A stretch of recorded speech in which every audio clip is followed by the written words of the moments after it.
सभी बहनों के हाथ में मेहंदी लगी हुई है और उस बच्ची को थोड़े देर के अंतराल में घर से चापाकल के पास से उठा के लेके चली गई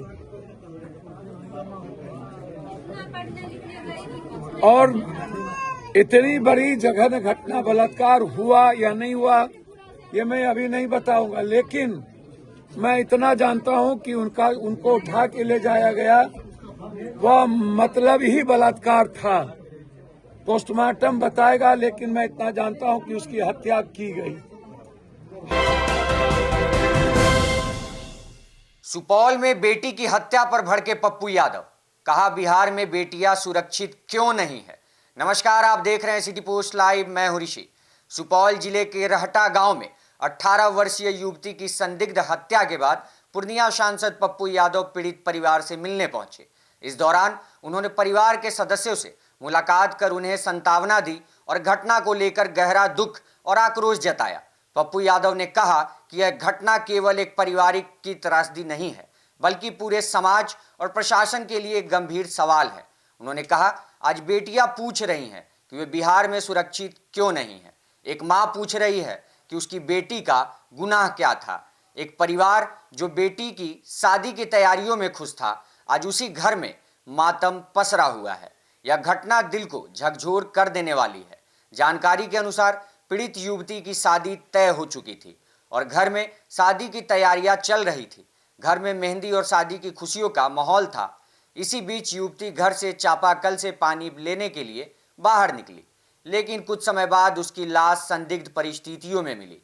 परिजनों का आरोप है कि युवती के साथ पहले गलत काम किया गया और बाद में उसकी हत्या कर सबको फांसी के फंदे से लटका दिया गया, ताकि इसे आत्महत्या का रूप दिया जा सके।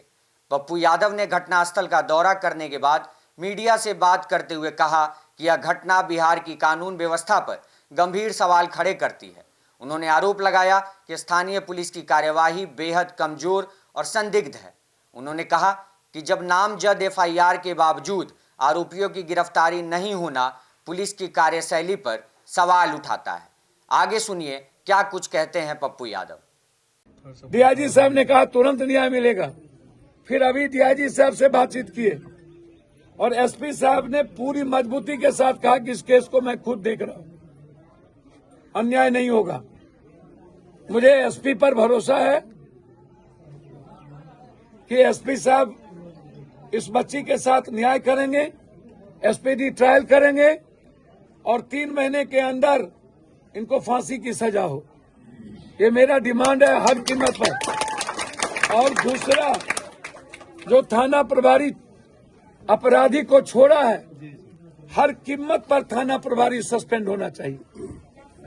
ये अपराधियों का साथ दिया है, एक गरीब के साथ मजाक बनाया। वीडियो है थाना प्रभारी का, वो एक गरीब बच्चों को डांट रहा है। हमारे एक समाज के लोग गए, उसके साथ गलत व्यवहार करना, जो जनप्रतिनिधि हो, सामाजिक लोग हो, आका हो गए हर जगह आका। और मैं कहूंगा सरकार से, हमसे लड़के क्या फायदा आपको? आप बच्ची बचाइए ना, हमको मरवा के आपको क्या मिलेगा? कभी कुछ छीन लो, कभी सुरक्षा छीन लो, कभी लड़ो। नीट्स के बच्ची के साथ डेली, आज सुबह भी मैंने बताया कि नीट्स की बच्ची 6 से 8 तारीख के पहले तक मशीन उसी हॉस्पिटल का बता रहा है। तो आपने पप्पू यादव का बयान सुना। आप क्या सोचते हैं इस खबर के बारे में? हमें कमेंट बॉक्स में अपनी प्रतिक्रिया जरूर दें और ज्यादा से ज्यादा इसे शेयर करें। धन्यवाद।